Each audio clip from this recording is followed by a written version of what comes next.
They were seconds away from firing. 3 Russian warships, weapons locked, targeting a single British vessel in open water. The command had already been prepared. All it needed was confirmation. And then, one officer said something that didn't make sense. This target isn't behaving right. For a moment, no one responded, because everything they were seeing said the opposite. The radar was clean.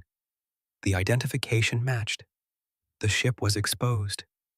It should have been an easy engagement, but that one hesitation lasted just long enough to stop something irreversible from happening, because the ship they had locked onto wasn't just a ship.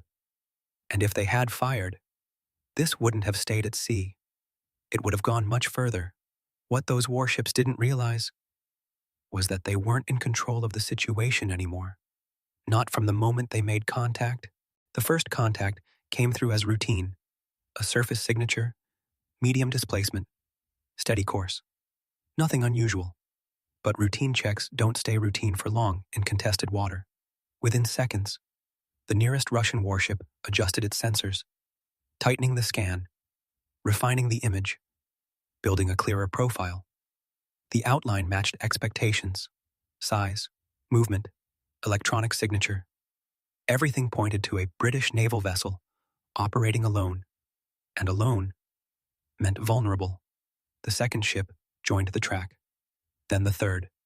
3 separate systems, all confirming the same target. At that point, hesitation doesn't feel necessary. It feels like delay. Range began to close, not aggressively, but deliberately, enough to assert presence, enough to test response. Standard procedure. A communication channel opened. Identification request. Intent verification. Silence. The British vessel didn't respond. Not immediately. Not clearly. And in situations like this, silence is rarely neutral. It gets interpreted.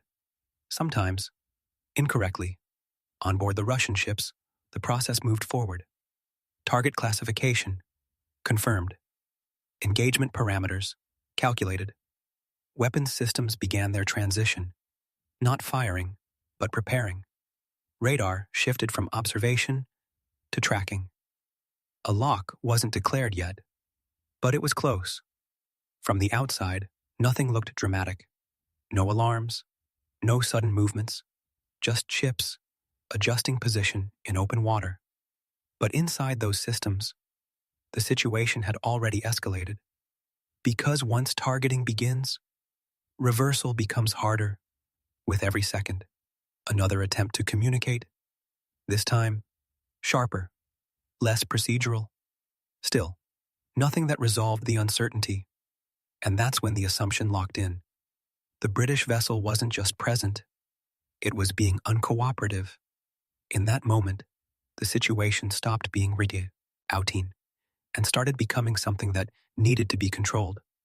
Across all 3 warships, targeting solutions aligned, clean, stable, ready.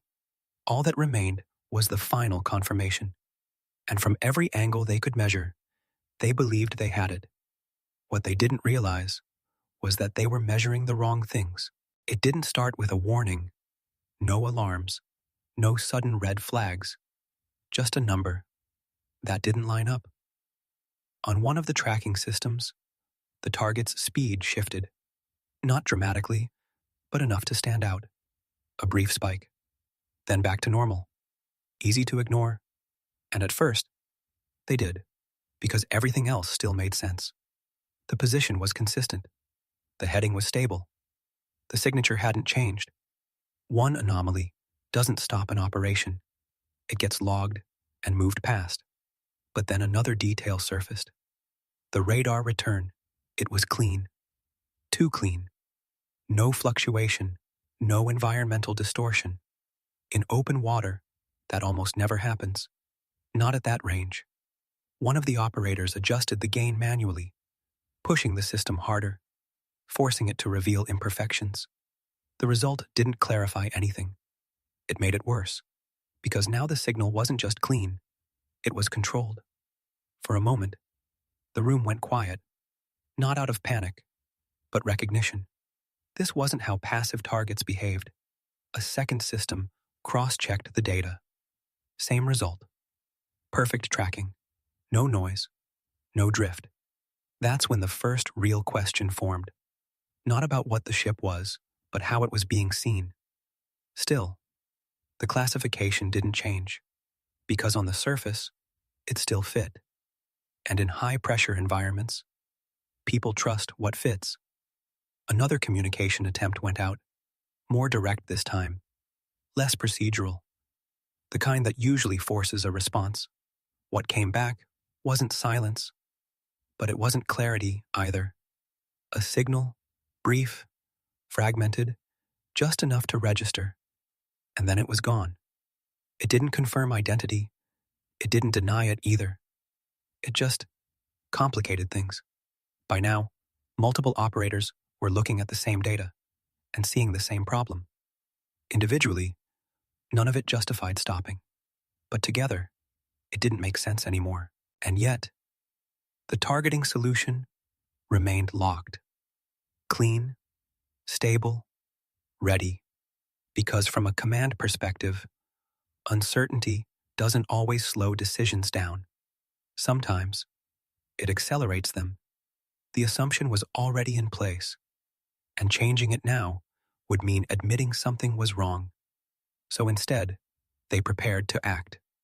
What they didn't realize was that the situation had already shifted, not around them, but beneath them.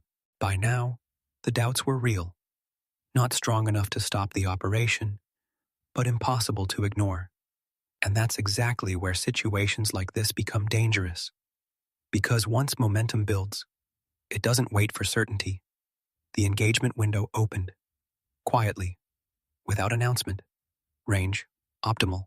Tracking, stable. Target profile, still matching. On paper, everything aligned, which made the hesitation harder to justify. Orders moved forward, not aggressive, but committed. Weapons systems transitioned fully, radar locked, not just observing anymore, guiding. At that point, disengaging isn't a simple decision. It requires a reason. Something concrete, and they didn't have one. But out on the water, something changed. The British vessel adjusted its course.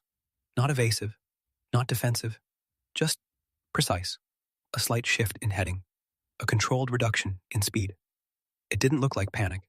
It didn't look like confusion either. It looked intentional. And that's what made it worse. Because ships under threat react. They increase distance. They change pattern. They signal distress. This one didn't.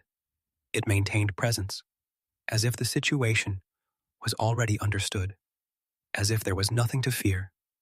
Inside the Russian systems, tracking remained perfect, too perfect. Even as the vessel adjusted, the lock didn't struggle. No recalibration delay, no signal loss, just seamless continuity. That's when the earlier anomalies started to connect. The speed shift, the clean return, the fragmented signal. Individually, nothing. Together, a pattern. But by now, they were too far in. The targeting systems weren't just ready. They were waiting. One command. That's all it would take. And yet, no one gave it. Because something about the situation had shifted. Not visibly, but fundamentally. The British vessel wasn't reacting like a target. It was holding position like a reference point, like something else was being measured against it. And that realization didn't stop the operation. It made it more urgent. Because now the question wasn't just, what are we targeting? It was, what are we missing? The realization didn't arrive all at once. It built, quietly, from everything that didn't fit. The signal that was too clean. The movement that was too controlled. The response that never fully came. And then, one more layer appeared. It wasn't visible on the surface. It didn't change the ship's outline. It didn't trigger alarms. But it showed up, in the space around it, a distortion in the wider scan. Not interference, something more deliberate, as if the area itself was being shaped. One system flagged it, then another, not enough to define, but enough to question. Because now the data wasn't just inconsistent, it was coordinated.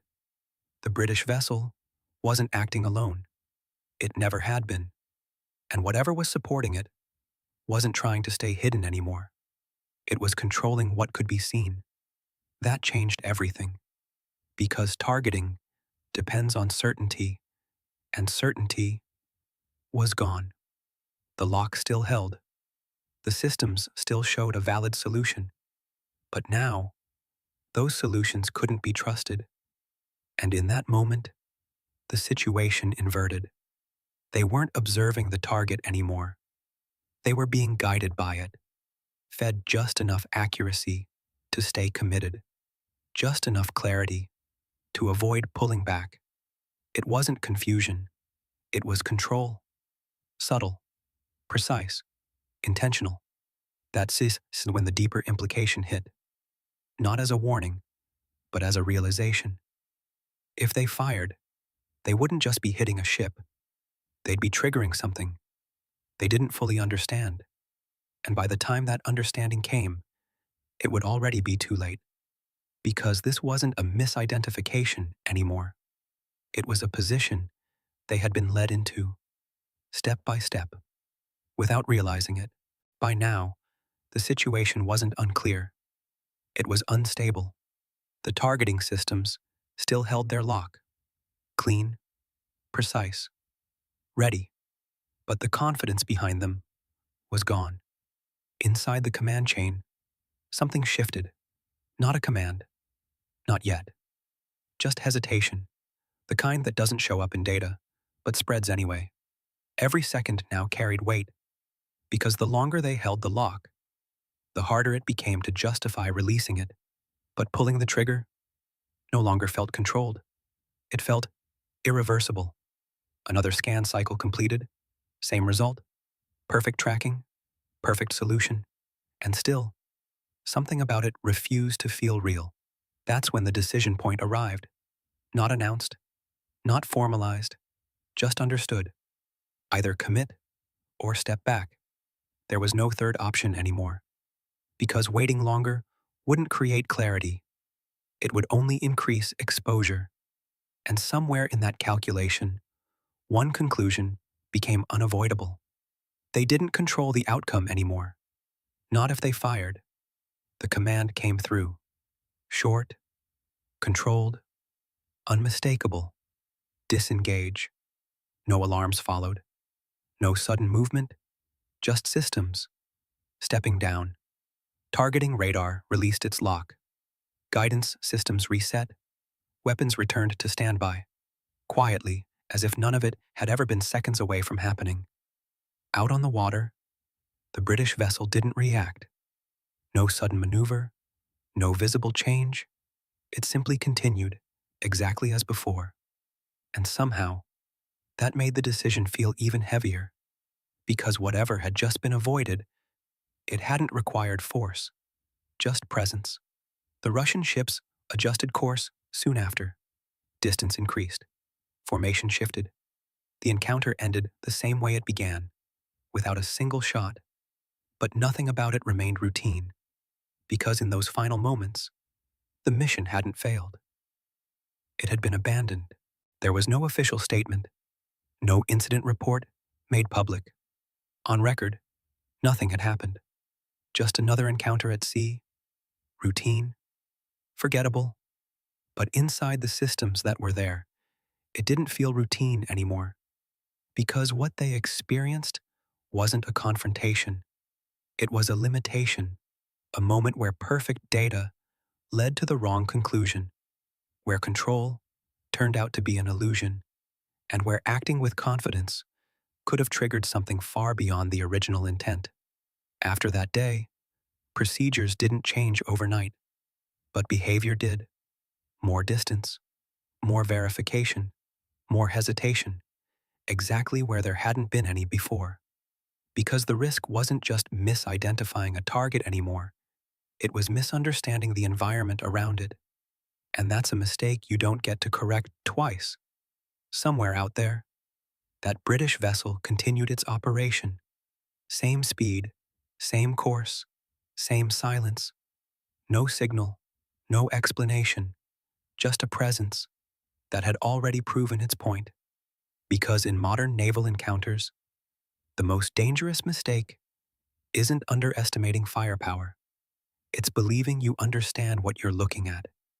And sometimes, the difference between routine and irreversible is just one decision that never gets made.